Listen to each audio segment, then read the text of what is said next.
Après la mort, l'amour.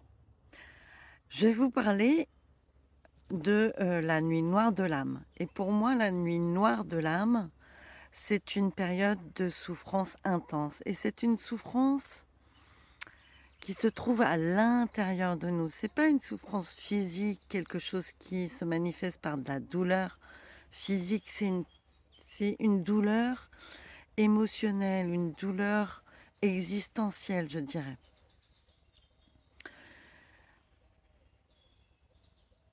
Donc, alors, cette nuit noire de l'âme, elle est apparue dans ma vie sentimentale. Et aujourd'hui, je comprends mieux ce qui s'est joué à cette période-là. L'univers a orchestré tout ça. Pour moi, c'est de la minutie. C'est pour que je comprenne qui je suis et que j'aille vers moi-même. Souvent, j'aime bien dire que il m'a fallu 27 ans de 27 ans de vie. Ah non. Souvent, j'aime bien dire qu'il m'a fallu 27 ans pour aller vers moi-même. Souvent, j'aime bien dire qu'il m'a fallu 27 ans pour aller vers moi-même. 27 ans, c'est la durée de ma grande histoire d'amour. Avec Manu, j'en parle dans ma vidéo sur ma vie amoureuse. Donc, si tu ne l'as pas vue, ben, tu peux aller la voir sur YouTube. Voilà. Ok.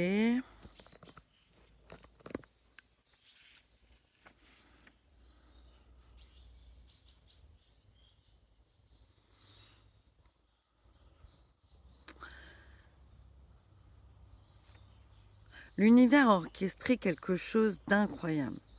Il a fallu, dans cette vie amoureuse, qu'il y ait du renouveau. Au bout de 15 ans, une sorte de renouveau amoureux avec une sorte de lune de miel 15 ans après nos débuts, on va dire notre premier baiser. Et cela est passé par... mais comme si on se découvrait 15 ans après. C'est-à-dire que, il y avait de la communication, c'est-à-dire qu'il y avait de la communication, il y avait des échanges amoureux, des regards, mmh, de la tendresse, des choses qui tournaient autour de l'amour, alors que depuis le début dans cette relation, il n'y avait pas, ou c'était à l'unilatéral. Je donnais et lui recevait, mais il n'y avait pas en retour ces gestes tendres, voilà. Après, chacun communique son amour de manière différente. Ça peut être par les gestes, ça peut être par la parole, ça peut être par certains, ça peut être par des actes quelconques ou oui, des actes. Et puis moi, mon message, personnellement, mon langage de l'amour, c'est la tendresse et la communication.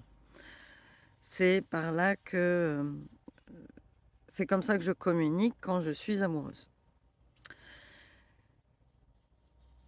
Mmh. Suite à cette lune de miel, c'est comme ça que je l'appelle, où tout était parfait dans notre vie de couple qui a commencé en 2010-2011, eh bien, c'est à ce moment-là que Manu m'a demandé en mariage. Donc, en 2012, eh bien, on s'est mariés pour ensuite, finalement, qu'il retombe dans cette mélancolie, dans cette déprime quotidienne, où, comme avant, avant cette lune de miel, il est revenu comme avant cette lune de miel, enfermé dans sa grotte, à ne pas parler, à ne pas échanger. Et là, comme je lui avais fait promettre pendant cette lune de miel de ne pas revenir en arrière parce que je ne le supporterais pas, eh ben, c'est exactement ce qui s'est passé. C'est exactement ce qui s'est passé. Il est revenu en arrière dans sa grotte, taiseux, plus d'échanges, plus de tendresse, plus rien. Moi, je n'ai pas compris. J'ai essayé de communiquer, je me suis fait rembarrer et donc là, mon corps ne l'a pas supporté et j'ai développé une thyroïdite de Hashimoto. Alors au départ, je ne savais pas, je me sentais fatiguée, je prenais du poids, ça allait pas très bien et je crois que c'est au retour de notre, voyage de noces quand même en Thaïlande que je suis allée voir un médecin et donc là, mon médecin, il me dit: «Mais tu as une thyroïdite de Hashimoto». Voilà, ça se voyait ici et il me dit: «Mais c'est une maladie auto-immune». Alors moi, tout de suite, auto-immune, ayant fait de la biologie pendant 4 ans, eh bien, j'ai compris. J'ai dit: «Quoi? Mon corps attaque mon propre corps?» Je dis: «Ben, c'est pas normal». Alors, pour moi, c'était vraiment pas normal. C'est une maladie qui ne devrait pas exister et j'ai décidé bah, d'aller comprendre et heu le premier réflexe que j'ai eu, c'est le le premier réflexe que j'ai eu, c'est d'avoir envie d'aller voir un magnétiseur. Je n'étais jamais allée voir un magnétiseur et là, je ne sais pas pourquoi, c'était plus fort que moi. Donc je suis allée voir un magnétiseur. Il a débloqué tout mon plexus solaire et c'est là que la nuit noire, ma nuit noire de l'âme, a commencé.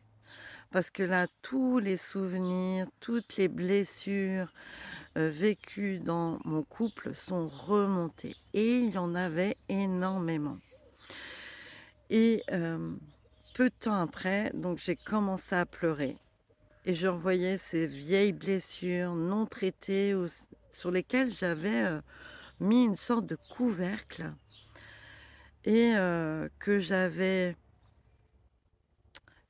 pas intégré dans mon corps, mais que j'avais vu avec ma tête et vu avec mon côté sauveur.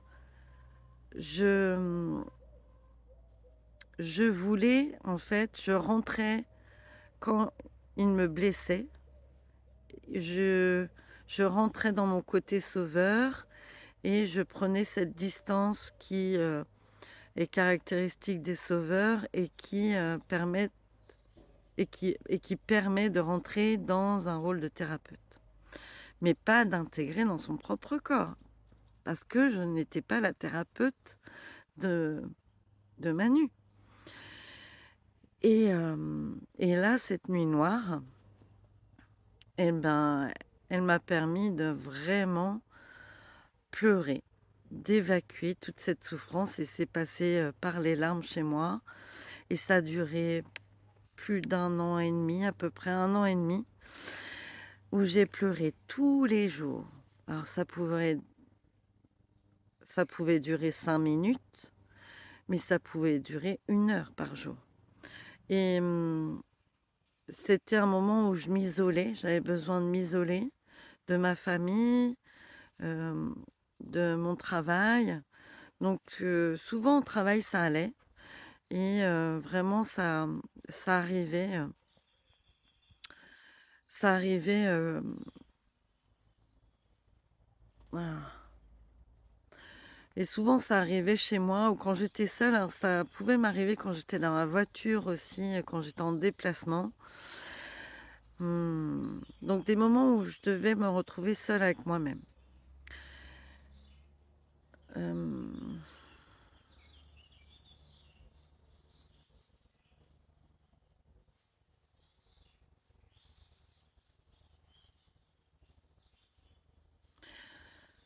Et souvent je disais: «Mais j'ai besoin de m'isoler, j'ai besoin de pleurer pour évacuer», à mon entourage, à mes filles, à Manu, c'est ce que je disais. «J'ai besoin de m'isoler, j'ai besoin d'évacuer, ça va passer» et finalement c'était devenu une routine et puis un jour, mmh,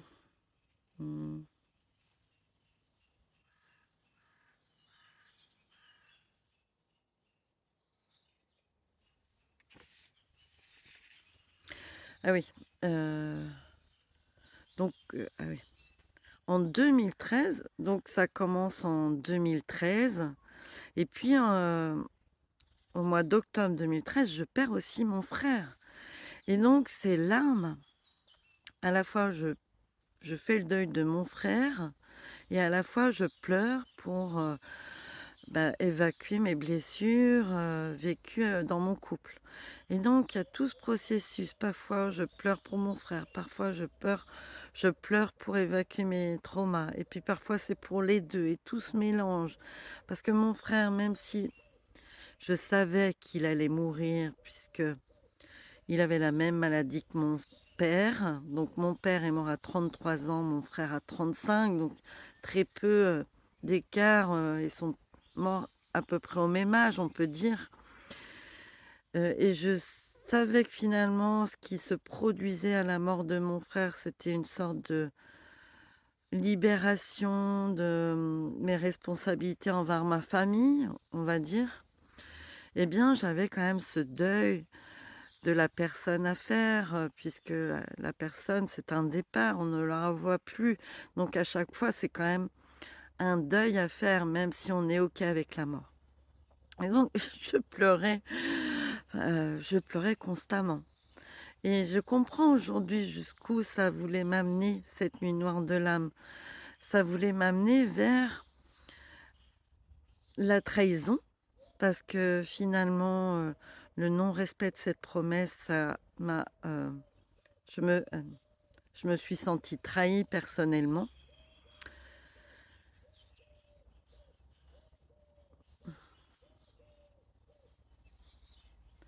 et cette blessure de trahison, elle m'amène dans l'énéagramme vers ma deuxième aile. Je vais vous montrer là.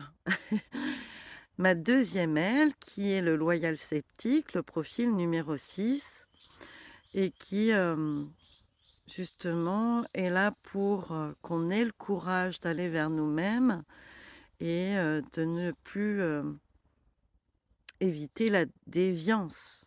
Parce qu'on veut rester loyal à sa famille, à ses amis, à notre, conjoint aussi. Et donc j'ai compris cette blessure de trahison, ça a duré, 3-4 ans, mais j'ai compris cette blessure de trahison et j'ai compris que aussi bien mes initiations en lien avec la mort que, cette initiation avec ma vie de couple me menait vers ma famille d'âme, puisque j'en ai qu'une, qui est la famille des passeurs du chakra coronal. Et les passeurs du chakra coronal, donc ici, qui est dirigée vers l'énergie du cosmos, elle est... Oh, la cigogne, le vol de la cigogne. Cette, euh, le chakra coronal est... mince, les passeurs du chakra coronal, ce sont des gens qui sont là pour accompagner. Les passeurs du chakra coronal, ce sont des âmes qui sont là pour accompagner les autres âmes des autres familles vers leur mission de vie, vers le sens, vers la guérison, vers comprendre ce que c'est la vie, etc. Aujourd'hui, je sais, mais... Et je sais que cette blessure, cette nuit noire de l'âme, était là pour ça, pour m'accompagner vers ma famille d'âme, grâce à la trahison, grâce à la libération de cette blessure, je pouvais aller vers ma famille d'âme. Et donc, c'était tout un processus. C'est pour ça que je parle de timing divin ou cette orchestration du divin qui nous fait arriver vers là où on doit aller finalement. Et ça, c'est si on accepte le challenge. Parce que moi, je vois et j'ai vu dans mon cabinet des personnes qui étaient restées bloquées sur certains de ces traumatismes. Et comment fait-on pour libérer ces blocages, ben, c'est bien d'aller voir un passeur, de faire un soin quantique, pourquoi pas, puisque c'est un soin d'âme à âme. Et là, c'est on donne la main, on passe le relais à son âme. Ça devient intéressant, hein. Ça demande du lâcher-prise. Ça demande du lâcher-prise. Mais ce lâcher-prise est nécessaire pour aller vers soi-même. Suite au prochain épisode. Allez, on continue. Des bisous.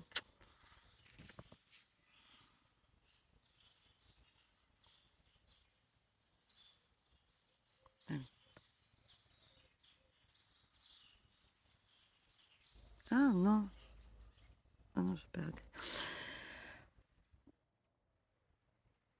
Alors, ce qui est intéressant aussi dans l'énéagramme, c'est que ma base, c'est le profil 7.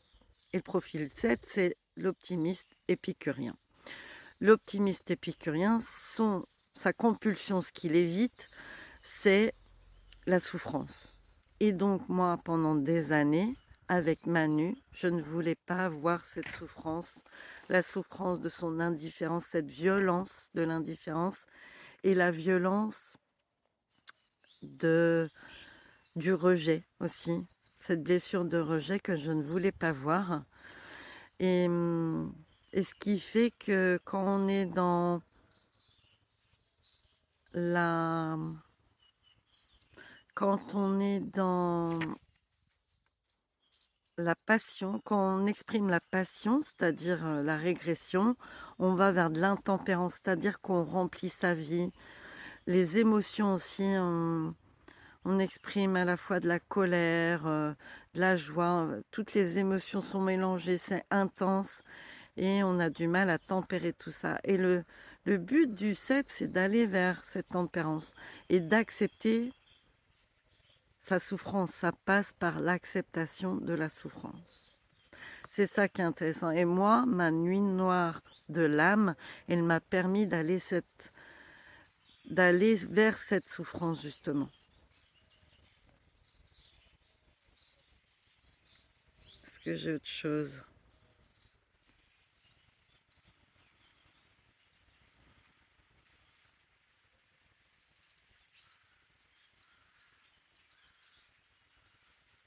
Ouais, ok.